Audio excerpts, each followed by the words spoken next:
Good evening, Bree India, in my 90-day self-journeys retreat in 808 Tavern. It is June 27, 2020, and I'm not even gonna lie, I had a big spill about today because today is day 4 and it is my self-exposed day. I'm choosing to expose a little bit of, I guess the journey of before this 90-day journey. And that is because I generally did a lot of thinking yesterday in my self-innovation time, and I was able to look over some old writings and some old poems and some old thoughts and diaries and journals. And as I was looking and I was preparing and writing everything down that was on my heart, I realized that there was things that I needed to heal from that I have. And it just made me smile and feel so content because I know there's a lot to come, and I know that God has so many things in store for all of his children, and it's a beautiful thing. It's a blessing. It makes me happy. It makes me very just calm and at peace no matter what is going on around me. And I encourage everyone to try to express and have this energy, and whatever is going good in your life, embrace that. Embrace the great things, the positive things, because negative things are going to constantly be trying to be thrown at you. But you got to stand firm and stand tall in your 2 feet, regardless of what has tried to knock you down or what has probably knocked you down in some way. I have to realize for myself, none of those downfalls were anything but stones that set themselves under my feet for me to be able to take the next step onto the greatness of my path. And I'm just grateful for all the new things that I'm doing currently, that I'm learning, and that is coming into my life. And I just woke up grateful. And as I woke up grateful, it made me, for just one moment, because this is the self-journey, it made me self-expose. As I read some of my old diaries, it was it brought me back to some old thoughts. And ultimately, I do want to just mention that it's necessary for me to understand history before me, only because I'm the type of person that likes to break down the cycles of my own life. I love the fact that I have enough resilience and courage to literally peel off layers, like literally layers of myself, my soul, my emotions, just so that I can get to the roots and the core of everything that needs to be looked at, targeted, broken down, and stripped. So I've chosen what things I want to keep moving forward and what things I'm getting rid of. And I consider every 7 years of my life, since the cell regenerates every 7 to 10 years, generally, I ultimately feel like as I am restoring and I'm rejuvenating and I'm rebalancing and I'm regaining and I am ready to be in this new energy of myself, I appreciate and I embrace today a lot of, I guess, the yang or the dark or whatever you want to call it, the more heavy energy of my past that I haven't really allowed myself to accept and let go. And when I say let go, I don't necessarily like to forget my journey in life, but more so let go in the sense of nothing can trigger me if it comes and brings itself about in any type of way, shape, or form. I had to recognize I've had times where I had people that I called my friend and they hurt me. But before I get into that, I just want to mention that I break it down from 7 year increments. So that's birth to age 7. That's my first chapter.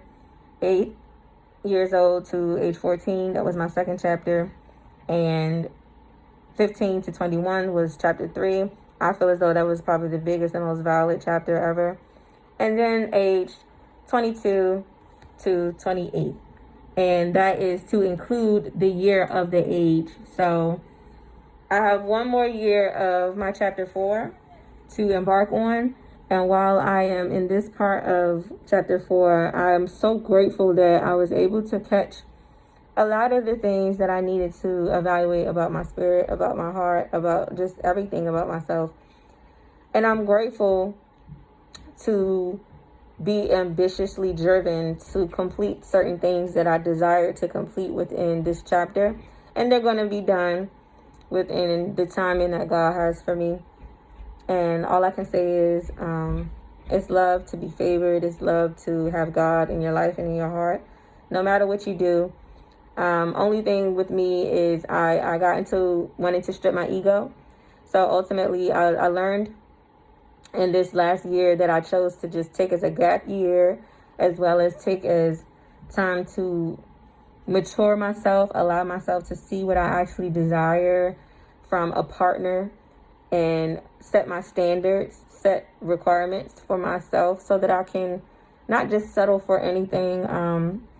Love is beautiful, but I personally feel as though there's more to spending your life with someone than just saying I love you. And actions do speak louder than words, but words do have a meaning behind them. And life and death is in the power of the tongue. So I like to start speaking great things into myself and being around people who also speak great things into the universe and outside of their mouth.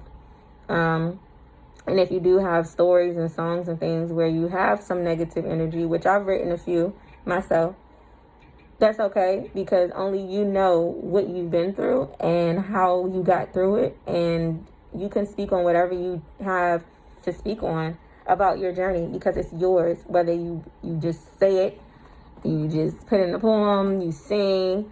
I feel as though expression is the most beautiful thing ever, and I'm going to always express myself in whatever way I feel guided to.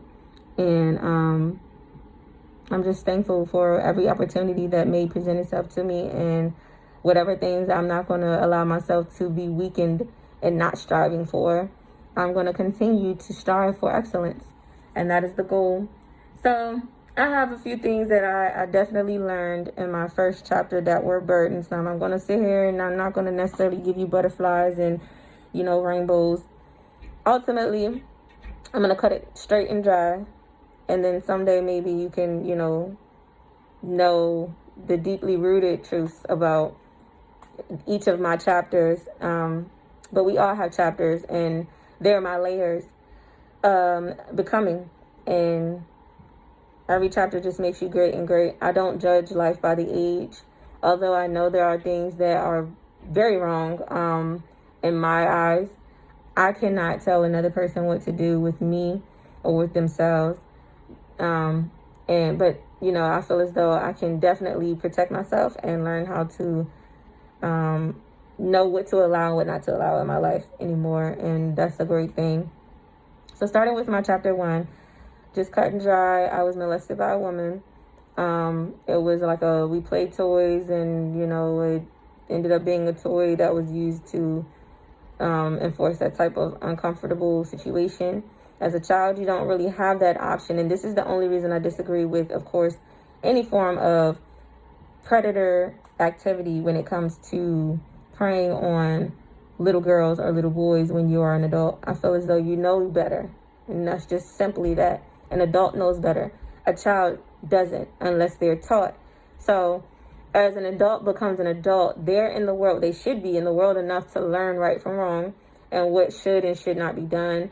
Patience and living in their truth and accepting themselves for who they are, but never trying to bring upon any type of burdens to another person, especially not a child, for them to have to deal with. And that was a burden that I must say in this past year, I dug and dug and dug, and I found the deepest things that hurt me. Now, as a child, I wasn't a mute. I was just, more bubbly, smiling, and, friendly and all those things. And I tried to keep this persona growing up. However, I started to learn more and shed light more on the not so bubbly and not so nice person of myself. And I started to dive into my ego in my third chapter. But anyway, in my first chapter, from age birth to 7, that was the first thing and the main burden that I will mention verbally right here. There are many things that were dark in my first few years, But like I said, I love speaking about the great things that happen in my life, because one thing I can say I'm grateful for is the effort and the time that both of my parents put in, even though they were not together or not married. They chose to dedicate a lot of their time and their life to me. And I'm grateful for that. There are things that I chose to keep as secrets, and that's just falling upon me. But ultimately, you grow and you live and you learn. And I was able to finally share a lot of my pain and a lot of my traumas from childhood wounds with my parents. I've been able to go through counselings, and I've been able to heal and restore myself so that I'm no longer holding on to this burden of the past, and so that I can allow love, real, true love, to come into my life and be there for me someday. But I am beginning with back to loving myself and truly not allowing outside noise, which is outside opinions or thoughts or whatever, to dictate how I choose to live and be in love with myself before allowing anything to penetrate my heart and spirit anymore. So that is the beauty of me peeling back these chapters. So chapter 2, that was, age 8 to 14. It was a lot that went on there, but I guess the most burdensome thing was learning about relationships and friendships at such a young age. When it came to, I guess, school and evolving in that sense of academics and, education and knowledge, I love school. I absolutely love learning new things. I love to compete with myself when it came to completing things. And my grades were I was in competition with, myself from the last semester and, so on and so forth, or last quarter, how school was. So that's just how it was. And my parents never really, I guess, rewarded me or anything crazy, because it was an expectation, and they felt as though I should also expect to do well in school. And it shouldn't be a thing that is like, it's like I just should know better. I should do it and good job, but not necessarily celebratory. So I noticed in here in chapter 4, just to fast forward, I have included days, hours, moments, and time and materials that I set for myself when I hit certain marks in my life, and congratulatory things just to help me with the days. And not even just because I feel defeated, but because I like to pamper myself. I like to show myself self-care and just literally enjoy and embrace being alive and being able to breathe. So in my chapter 2, those were the good things. But the bad things that I guess that most stuck with me, and which I needed to go through in my healing season, was picking up the habit of smoking weed within chapter 2.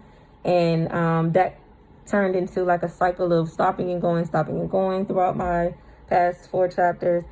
And along with drinking alcohol very young, along with accepting abuse verbally and physically very young, and not understanding my worth enough.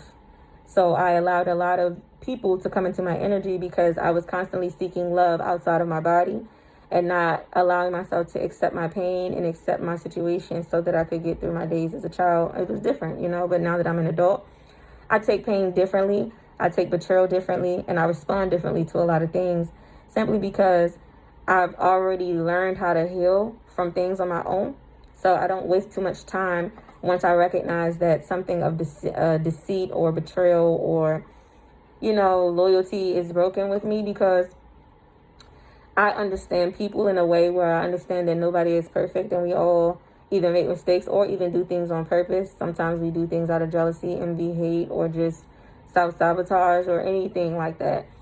So I never try to overstep and overthink. And that is for chapter 1 and chapter 2. And I'm going to continue a little bit further just to kind of elaborate on this self-expository. So those are the things that I needed to expose about my darkest and deepest burdens of chapter 1 and 2 of my life, birth to 14. Bree India, 90-day challenge, self-journeys, retreat in 808 Tavern. To be continued.